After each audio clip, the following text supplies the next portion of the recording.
Welcome, Monica from Norway. Share with us where are you from and who are you? If you are a parent, teacher. Hi, Amina from Algeria. Hi, Milan from Serbia. I remember a few people. Perfect. Thank you. Thank you, everyone who is here.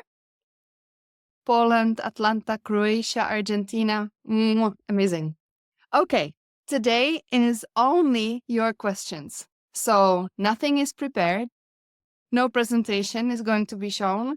So I would love for you to grab this opportunity because Charlotte is amazing. She always knows how to answer all your questions from parent view and also from teacher's point of view. So I'm really excited that she has made time to be here today with us. I really appreciate her work. I really appreciate her being at our events, at our conferences, in the club. Yeah. I really love having her around. So please use this time. It's your time to ask anything, and we will see what happens. Thank you. I love doing these. I'm so excited. Okay, for those of you who don't know Charlotte, she is head of school at Bandek. She is also helping us in the Childhood Potential Club as that one person who is answering all your questions. And I think it's also interesting to know that Charlotte went through Montessori education herself. So ask, and we will see what happens.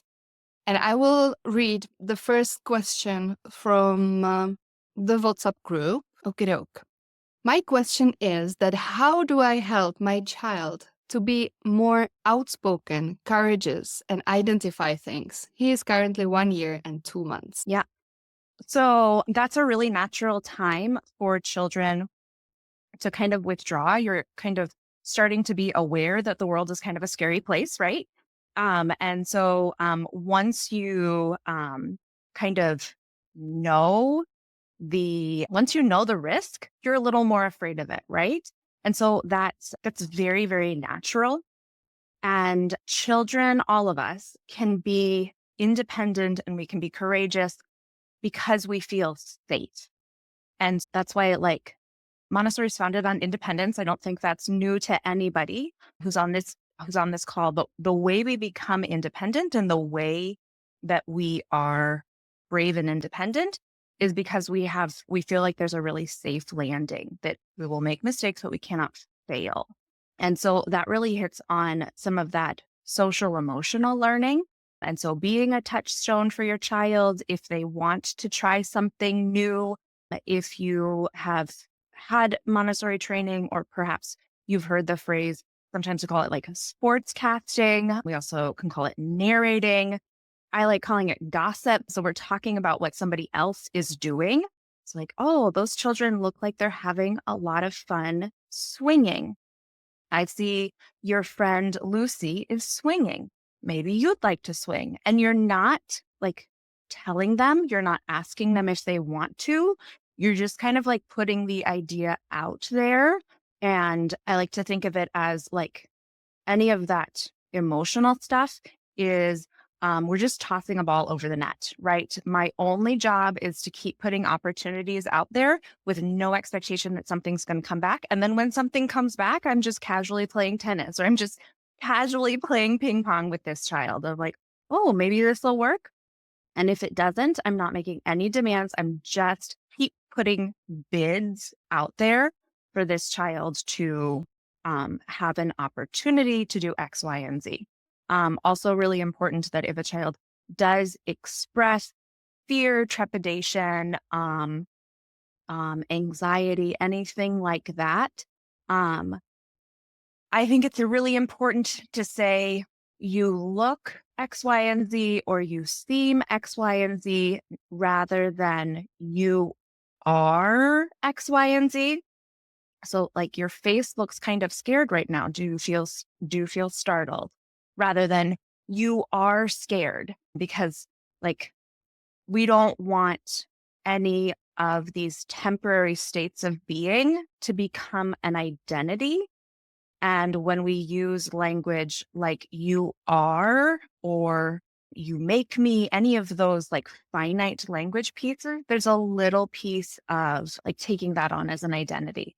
So when we say, you look surprised, did you feel startled? You look upset. Do you know why you're feeling upset? Are you feeling upset right now? Which can also be really great for long term, teenagerhood when they're kind of moody. And I say, what's wrong? And they say, nothing. It's like, well, your face is telling me that you feel this way, that your body language is communicating this. How do you feel? Because if you don't feel that way, it's important to know that that's what is being communicated to others using your body language or your tone or your expression.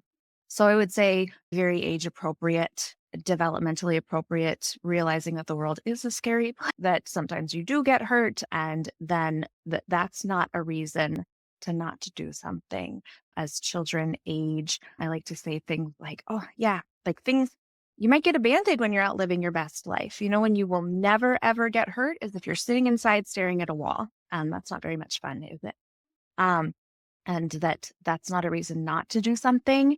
And we're not sending the message, toughen up, don't feel that way. There's nothing to be scared of, because they're taking so much of their emotional cues from us that when we say there's nothing to be scared of, sometimes that message came from us originally. So if a child is not wanting to get their hair cut, like maybe we've used language previously that, you don't want to cut yourself. That'll be bad. You don't like, oh, you have a cut and that ended up with blood. Um, and that was a painful experience. When children are taking all of those cues from us, and then we're saying, we're going to go get your hair cut, and then they panic and they don't want to do that. It's like, well, yeah, like in all other contexts, cut is not a great thing. And that's a lesson that they learned from us, from specific nomenclature that we might have used. Um, and so reflecting on that, not making any assumptions, expressing curiosity, providing lots and lots and lots of opportunities for that to happen, without making demands of a child, and then putting them in the conditions where they can practice that skill without having any sort of demands. So like maybe you go to the park with no expectation that they're going to play. Um, Maybe you go to music group or whatever these opportunities that you want them to explore. And if they don't engage, that's totally fine. Um, they That doesn't mean we're not going back. So if you go to the park and they don't want to play with the other children, that's no problem. We go to the park every week and we're just going to try, because you have to be in it to have the opportunity to practice, um, and to learn what you want to do and what you don't want to do. And then to have that touchstone to come back to when things do go wrong or when they don't. When like maybe it went well, you still want to come back to, that sort of um, American phrase of mom is base, you want to come back to that primary caregiver and know that this is a safe landing, that was courageous, and not attach any of our own emotional piece. I'm so proud of you. You were so brave. Like just evaluating how a child feels. How did you feel? Did you like doing that? You looked like you were having a lot of fun. I saw you going on the slide. Like not like I'm proud of you for going on the slide, or you're such a good child for doing something you haven't done before. Just kind of narrating what happened and letting it exist. Um, so as broad strokes kind of approach, that's totally natural. It's developmentally very, very appropriate. Um, we want children to be courageous and be independent, and that can only happen when you feel safe. And so how do we create the conditions that a child feels safe? Social emotional language, um, narrating what you're seeing from your child and from other children without any sort of judgment or evaluation on those things. And then just lots and lots of repetition and practice. Because the first time you do something, it might go well, it might not go well. But just having lots and lots of opportunities and however a child responds, as long as it's not detrimental, um, then that is unacceptable. It's acceptable to go to the museum and not climb on any of the play structures that they have set up at the children's museum or what have you. Great question. Thank you. I see two hands raised. We usually don't ask questions in audio, but maybe I will ask Paulina if you want to unmute yourself and you can ask your question. Okay, hi. Hi. Sorry, I didn't know that we're not supposed to. It's okay. It's okay. Yeah. Thank you so much. Hi, Charlotte. I actually messaged with you some time ago when I was a member of the Childhood Potential Club for the Parents. You probably don't remember me, but yeah, my name is Paulina and my son is Matthew. He's currently 2 years old. And at that time, I asked you a question about how I can um, teach him to play more independently because he would usually ask me to sit next to him and at least, just watch how he's playing. Mhm. And so I first wanted to give you an update on that.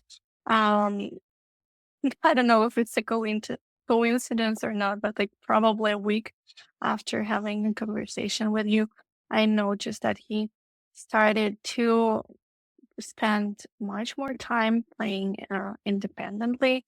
And now, he can spend like a pretty long period of time just like not even paying attention to me. I can't believe I can finally like do something in the kitchen while he's playing all by himself. So thank you for all your helpful advice. Um, and now my question is um the following. So he is playing independently, but I noticed that most of the time he um prefers to play independently, specifically with open-ended toys. Like right now he is into pretend play, like he has a train set and a dollhouse, and he is like making up all these different stories with the little people, and he can spend a lot of time like doing that. And but being a Montessori mom, like I have this shelf with all these amazing materials that I prepared for him to work on fine motor skills and etc. And he does attend to the materials on the shelf from time to time, but um, much less in comparison to the like open-ended toys and pretend play. And I guess my question is, um, what can I do to maybe draw more of his attention to the materials on the shelf? And I guess maybe like another part of the question, should I even do that? Or it's just again in my head, and I feel like, yeah, he has to work with all these materials on the shelf. So that's my question. Yeah, great question. Yeah, I'm so Thank glad you. to hear that um, things are progressing well. Hmm. That is so often the case. Like sometimes we think um, if we ask a question, then I should have just given it time. It's going to resolve itself. But like you can't Monday morning quarterback those things. You can't look back and say like, oh, I knew this was going to happen. And so there's never, the only bad question is the one that isn't asked. And so I'm so glad to hear that things are moving in a positive direction. So home is appropriately different from school. And so whether or not a child is enrolled in a school or a care setting, the kinds of things that a child would do at home are just appropriately different than the kinds of things that they might do in a classroom setting. And particularly for those youngest children, it's important to remember that like nothing within a Montessori context lives within a vacuum.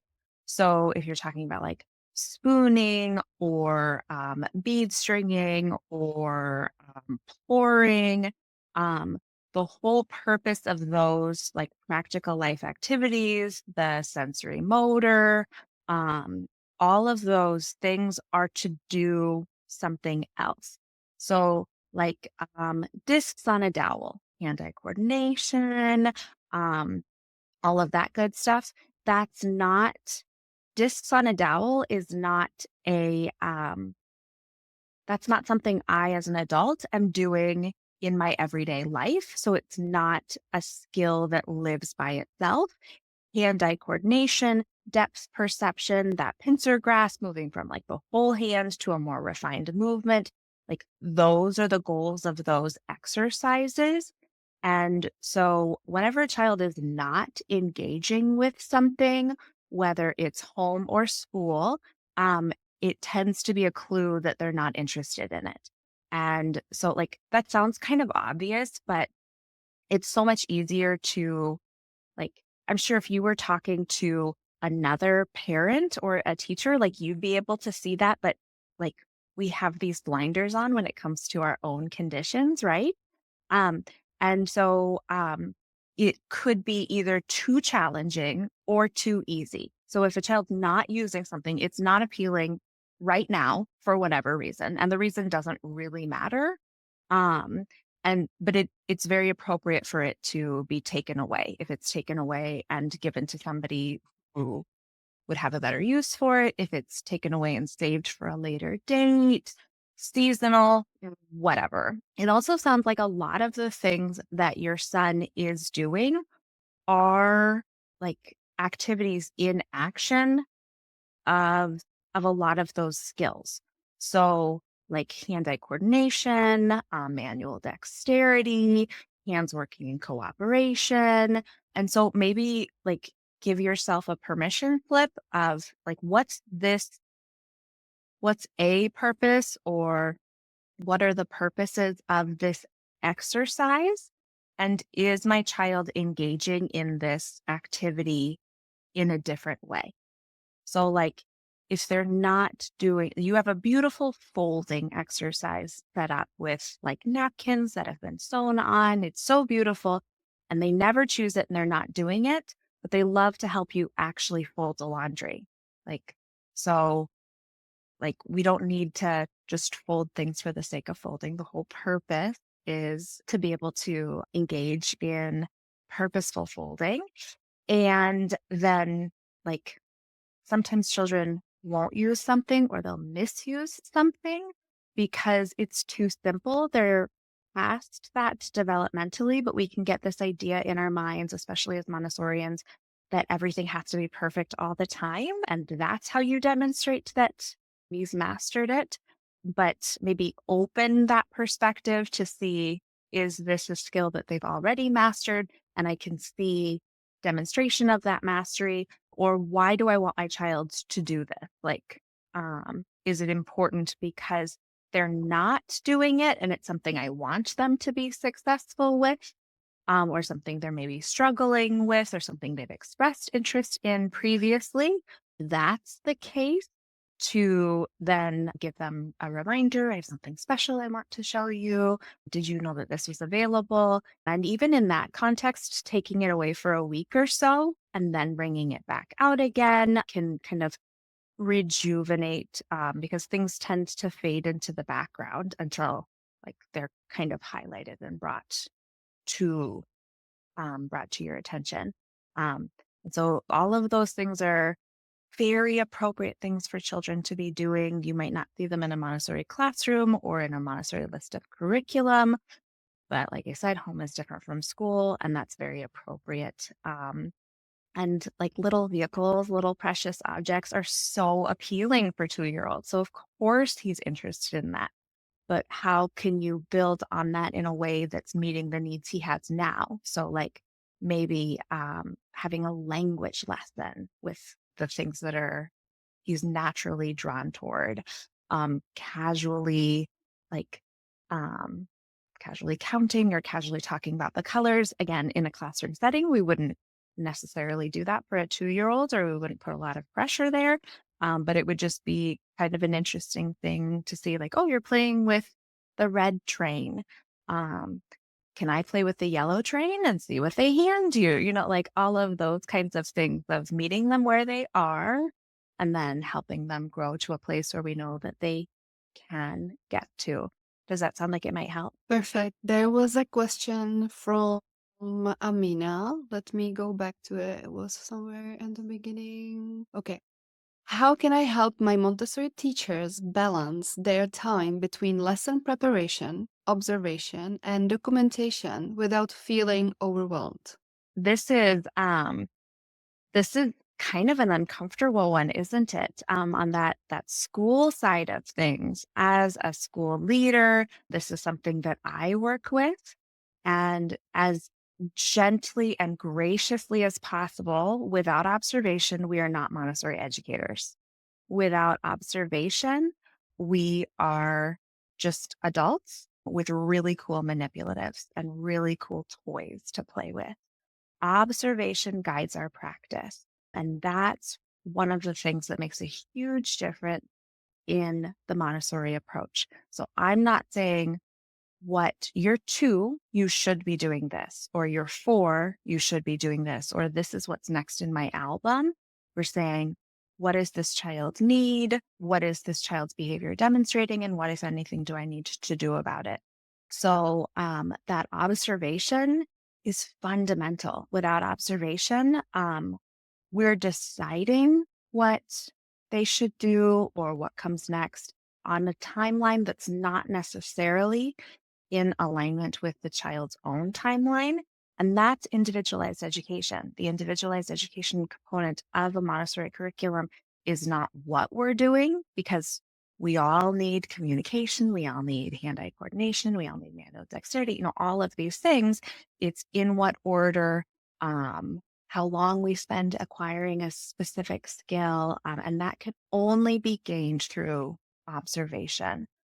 Because if you've spent any amount of time in a classroom or with a group of children, you've experienced that sometimes you've shown a child an activity and you might as well not have, because you say, do you remember, how to do this? And they're like, no, you've never shown me that. And then another time, you haven't shown a child something and they take it out and they're successful and they can do it perfectly the first time because they've seen somebody else doing it. So if I'm saying, well, I showed you this, you should be able to do this. Or if I'm saying, I haven't shown you this, how could you possibly know how to do that? That's my practices aren't based on observation and the needs of the child in front of me. They're based on my own perspective. So the observation piece is just absolutely fundamental. Lesson planning, we talk a lot about lesson planning. A lot of us have been doing this for a minute or two. And in a classroom setting, we have the benefit that the shelves are laid out in order of difficulty, left to right, top to bottom. So when a child can do this exercise, they're probably ready for this exercise. And when a child has mastered this exercise, they're probably ready for what comes next. And so we kind of think well, I don't need to lesson plan because I can just look around the classroom. And if you can do this, I can see in front of me what's coming next or what you probably might be ready for. And so we think that we can intuit what a child would be ready for and just kind of fly by the seat of our pants. You don't really need a lesson plan.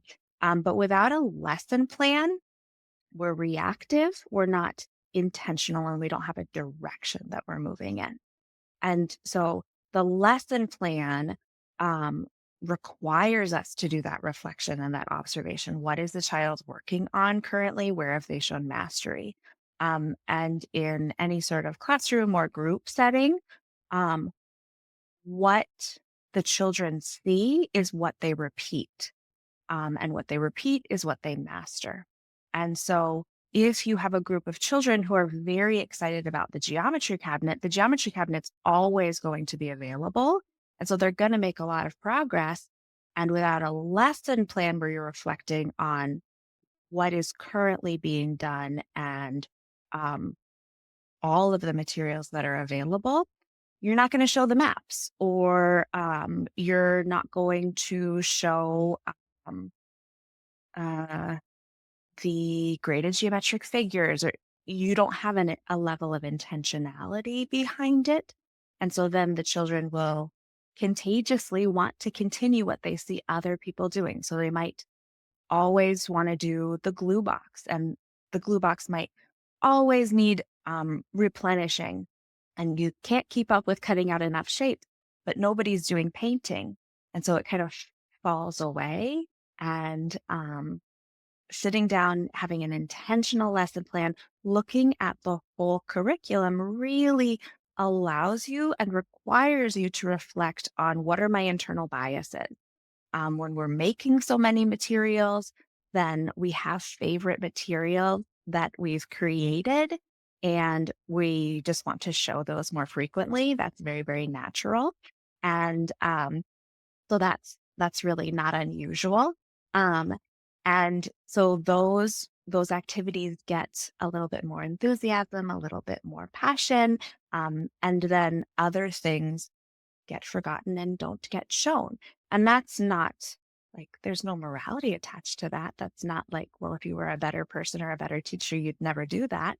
That's just how brains work. Like we're looking for patterns. Um, Things get repeated. We look for the same activities. What you water will grow. And so those are the things that continue to get practiced and where children make a lot of strong progress. Additionally, without a high level of reflection and lesson planning, it tends to be that children start to make um, like strong progress in one area or in one or two areas. And the area that's maybe not as captivating, either for you as the educator or for them as the child, um, just doesn't make the same kind of progress. And we have to remember that in Montessori, if a child, if something isn't as appealing to a young child, if something doesn't have as high a level of interest or passion or doesn't come as naturally. It's not that we're not doing it, it's that we're looking for a different way to approach that, a different way to make it appealing and make sure that those skills are still building. So you might have a child who's really, really excited about art, but they're not really doing a lot in language. And without an intentional lesson plan, they're going to continue to make progress in art, and then you don't remember the last time you gave them, a language lesson. And so they have a responsibility to take time to prepare a lesson plan. Um, and that also helps all adults be on the same page. So typically there's more than one adult in the classroom. Um, and so with a lesson plan, assistants or support staff can look at that lesson plan and say, what is the lead guide's intention, in this season with this child? Because otherwise, they're only going to suggest things that they know a child can do rather than being able to back up what the lead guide wants to be able to focus on. So without a lesson plan that everybody has access to, um, the you tend to see not as high level of challenge, um, because when adults are making work choice suggestions, they're suggesting things that they know this child can do, which is probably something that they mastered long ago, and things are tending to get repeated. So you'll see the same handful of things continue to get used, as opposed to making suggestions that are perhaps the most recent things that the child has been shown. Um, so as a school leader, I know that that emphasis like has to come from me. If I don't send the message that like this isn't like an inconvenience, this is fundamental to the success of your job, um, then it's just not going to happen. Making sure that then in the moment when I walk into a classroom and a teacher is sitting down making observation notes, the first thing that comes to mind is not, why aren't you giving a presentation? creating the conditions that um, it's not going to be perfect the first time, because if this isn't my staff's practice, then this is going to be a little bit uncomfortable. We're learning how to do this together, and giving a framework for staff to be successful within that. I really like to give, because I've been a classroom teacher, um, I'm in and out of the classrooms all the time. I have practices that work really well for me. And if a classroom teacher doesn't have a practice that's working well for them, or if their practice is ineffective, um, you don't have to do it the way I do it. But if you don't have a practice, or if it's not working, this is what you're going to do, because you don't have to reinvent the wheel. And then once you know how to do this, then you can refine that to be a practice that works better for you. But not doing it is not an option. And how to do that is going to be whatever's in alignment with your school practices. If you want specifics about like how I, Charlotte Snyder, do my observation and lesson planning, I'm more than happy to speak anytime. But that's a whole conversation unto itself. But that's such a good and important question, and it's such a good reminder for us, as educators, as school leaders, that observation, lesson planning, documentation, that is fundamental to what we do. We all just want to focus on the materials, but without observation and lesson planning and documentation, how are you deciding what to give a child? How are you making that process? How are you making sure all of the adults in the classroom, or who are engaged with this child's care, are on the same page? How are you having a direction for that, um, that isn't reactive, but that has a really high level of intention and is really education of the whole child? So you're looking at all of those areas of growth, areas of need. Um, and then as a school leader, making sure that you are expressing why that's important, that this is what differentiates us as Montessori educators, and then creating the conditions that your staff can be vulnerable and say, I don't know how to do that, or I don't see the value in this. Help me understand. Um, and that really is like a top down type thing, and not just telling you need to be doing this, but how can I help you understand why this is important? How can I help you implement this practice? Um, and not everything has to be a line item. If they say, well, I'll need an extra 8 hours without children to be able to do this, but that's not always an option.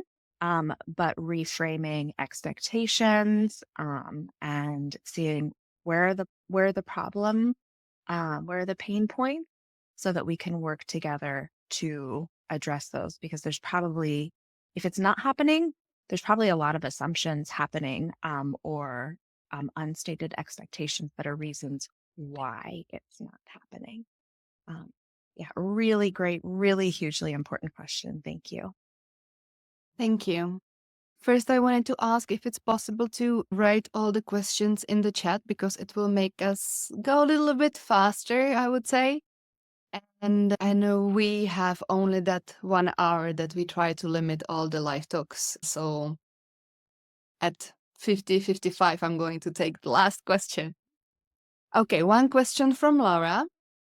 How do you keep children engaged in learning and not have bored children? I'm noticing a lot of bored children in my program, which is causing behavior issues. Yeah, again, that kind of sounds like that very natural Montessori perspective of, if a child has mastered an activity, then they will do it perfectly.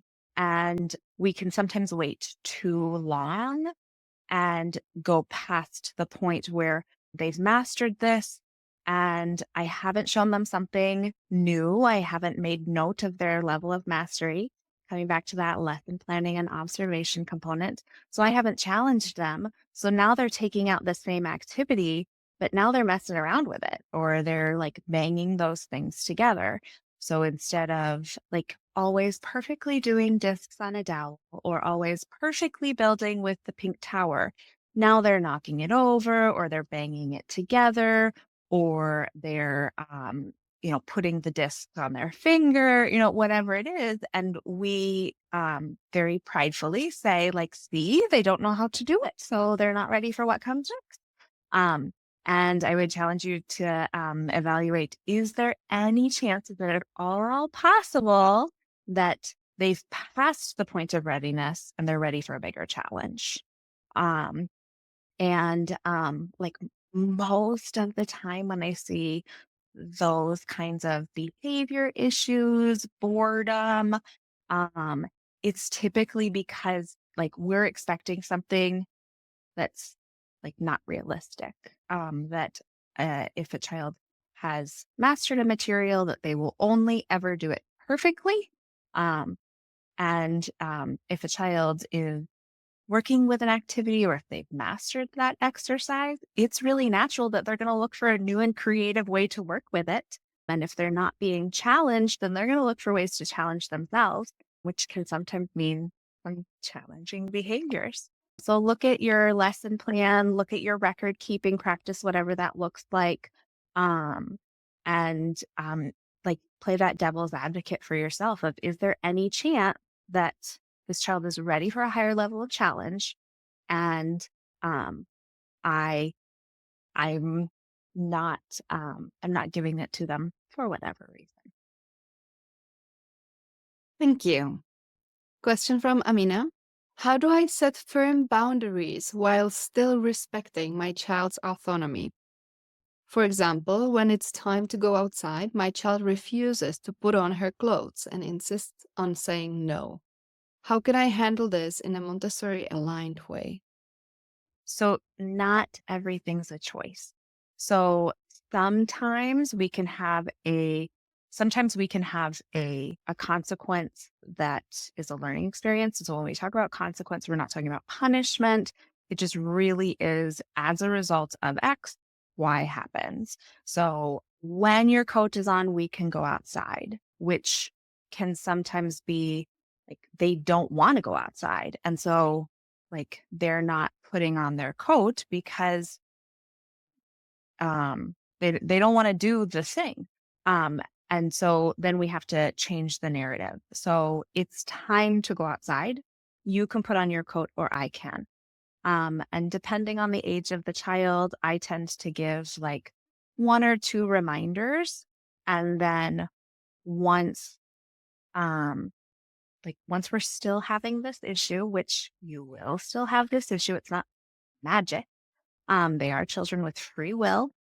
Then now I've made that decision, and now I have to hold the line, which is super, super uncomfortable. But then continuing to, as much as possible, give options. So, like in a school setting, when it's time to go outside, like everybody's going outside. If it's an outside day, we're all going outside. It's not whether you want to or not. So it's time to go out. I'm not asking like, can you or do you want to? Like that's just what we're all doing, and we have that group buy-in. And so, do you want to put on your coat, or do you need help putting on your coat? And there's inevitably going to be a little bit of pushback. Okay, this is your chance. I know you're capable of doing this. I believe in you. Like, are you going to put your coat on, or do you need some help? And then if it's still happen, all right, no problem. That's why I'm here. I'm happy to help you put your coat on. And inevitably that's when they're like, no, no, no, no, I want to do that. I'm so sorry. Like, this time, the time for that has passed. I'm going to help you. But again, you're helping as little as possible, but as much as necessary. So you're not like manhandling or wrangling a child into their coat, but just, helping them to put it on their body.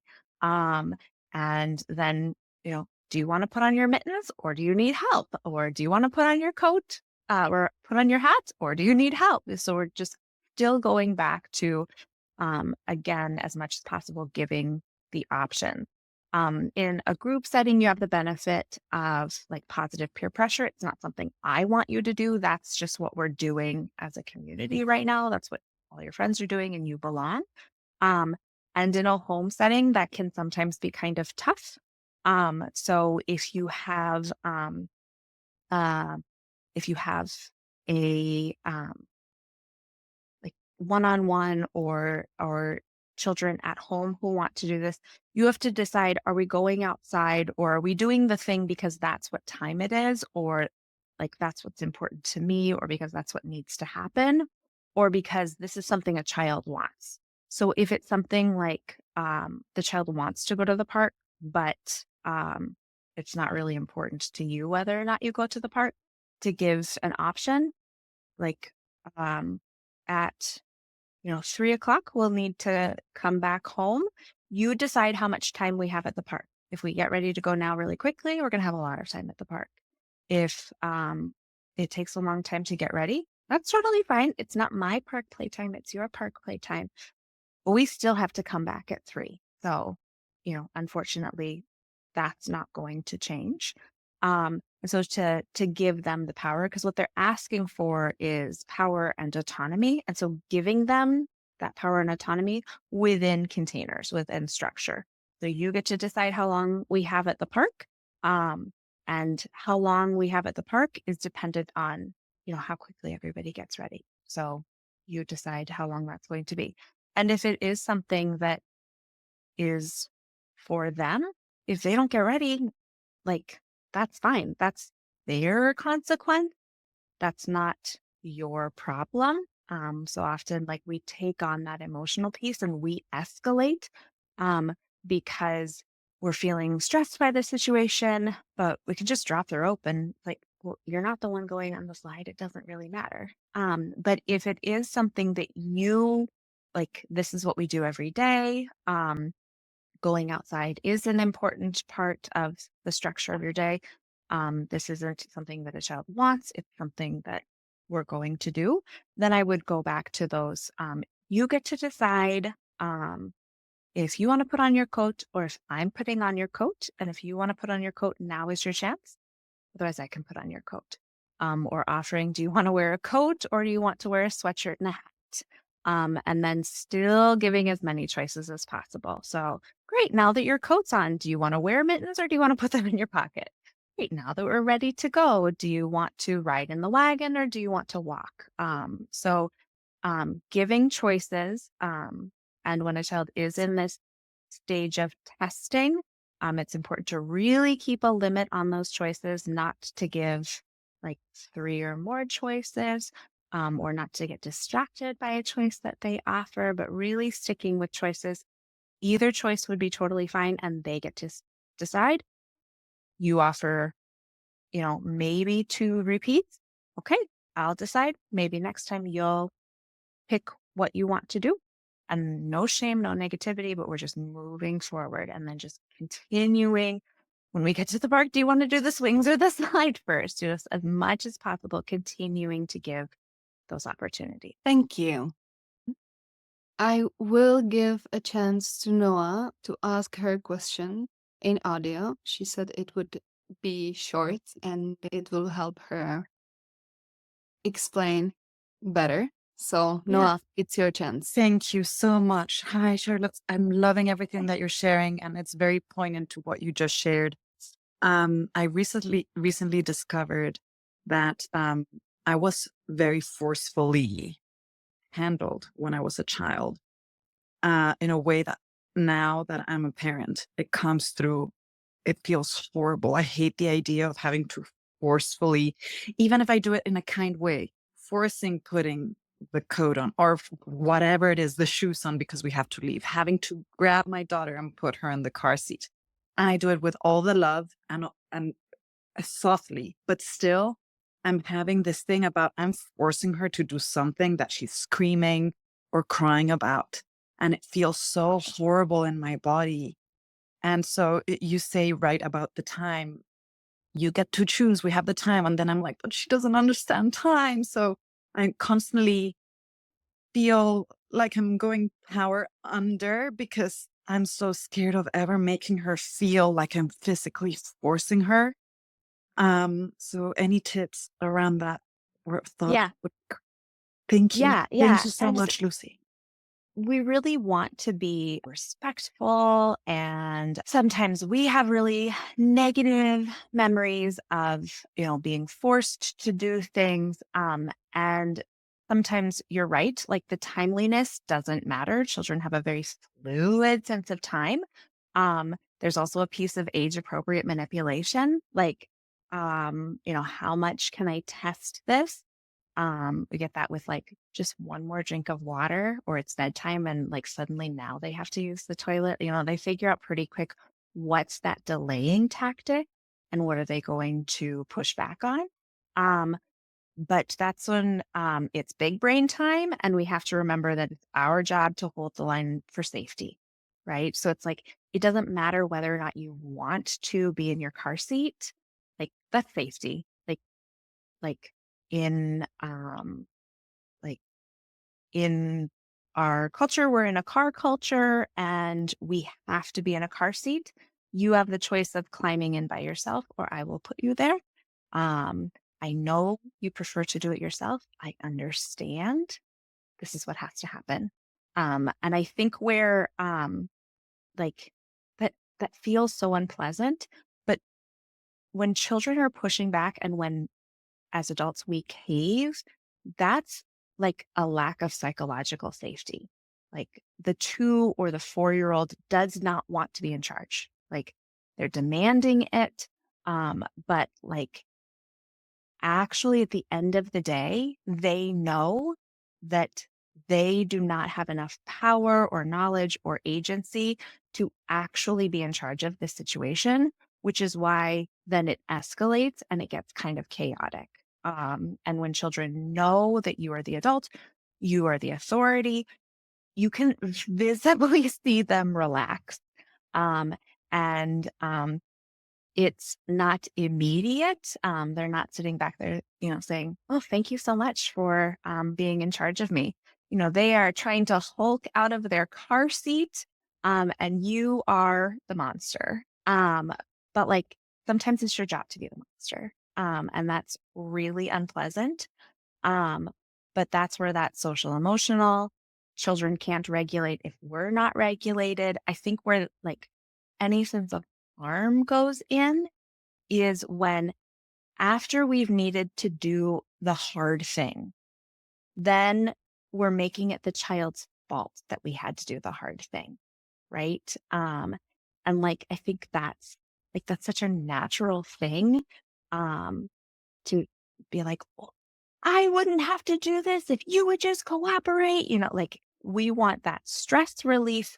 Um, I'm trying to help you. And so we have raised voices and we're in an escalated state and we feel like just such a big jerk. And so we raise voices or we have resentment or, and so on and so on. And I think that's where the harm and the challenge is I understand. I know you don't want to do this. Like, unfortunately, it's time to go. And this is your chance climbing into your car seat by yourself, or I can help you get into your car seat. And that's what we're going to do. Um, and making sure that there isn't any sort of other piece going on that like maybe there is like a piece of food or something in there that actually is poking them, like when they're not there going through and making sure like, is your car seat too tight? Or like, is there actually something in here that, that's bothering them? And maybe there was a Lego stuck in there and it actually is poking them. So it actually does hurt. But making sure that those things are met and then just really consistently holding the line and doing a lot of, deep breathing exercises. But when the door is closed before you get in, you take a moment to, calmly take some breaths and say, I am not a monster. I am not the problem here. Like I am keeping my child safe. The consequences of not doing this are not a learning experience. If that is like, oh, I guess we're never going home, because if I'm waiting for you to be the one to decide to climb into your car seat, oh, I guess we're just stuck in this parking lot forever. Like, that's not psychological safety to a young child. They want you to be in charge. They want you to hold that line. But the first thing they're going to do is push against it. And that's very, very natural. That's almost a universal experience to have that pushback. And when a child is very young, when an adult says something, it's factual. It's like, that's the whole thing. It's bedtime. Well, of course, what else would I do? And then they start to realize that they have a little bit of power and agency. And then it tends to be everything is no. So they're pushing back against absolutely everything. Like, it's time to get in the car. We're going to go home. No. Well, that wasn't a yes or no question. This is just what time it is. And they're moving from compliance, where they don't know better. They have no idea that there's fluidity here, to cooperation, where they're deciding that you are an altruistic adult who is looking out for them, and they are going to give their will to you for this interaction because they know you're not going to abuse it.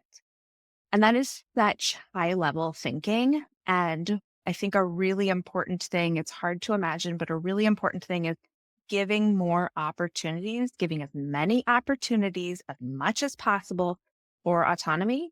And when you say something, you have to mean it. And so do you want to climb in on this side or on that side? Do you want to be carried to the car, or do you want to walk? Give as many options as possible. Give 1 or 2 repetitions. And then when they don't decide, you decide. And then when they say, no, I want to do this, you can decide next time. This time I'm carrying you. When we get to the car, do you want to open the door or should I? You're really inventing as many things as possible, and then giving 1 or 2 reminders. And then whatever you pick, you're going to do it. And then they're going to say, no, I want to do it. Maybe next time. Do you want to climb in, or do you want me to put you in? Just keep giving opportunities. And through that, they're learning that you mean what you say, that you are consistent, that there are times for them to express themselves and to exercise their agency. But there's also, you have to be safe, and fun is what happens after safe is met. And that's why you're here. That's why we have to be the grown up. And it can be very uncomfortable. But hopefully there are other adults in your sphere to tell you that you're not the monster. And well, that really is, nobody can gaslight you like a child can. Where you're saying, you're the worst. It's wait, no. I'm trying to keep you safe. It's okay. I'm not the problem. They're just learning, and that's okay. This is very, very natural. You are not alone. Thank you. And again, 1 hour is gone. So I'm sorry, but I am finishing the live talk here. But I would love to invite you. Charlotte is the mentor in our Childhood Potential Club.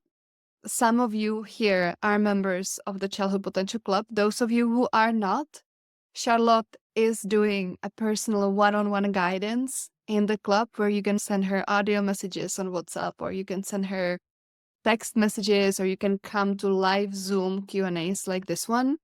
Then in the club, we also have a huge video library with more than 200 video sessions from different speakers. We do the live talks that, as you are seeing now during the conference.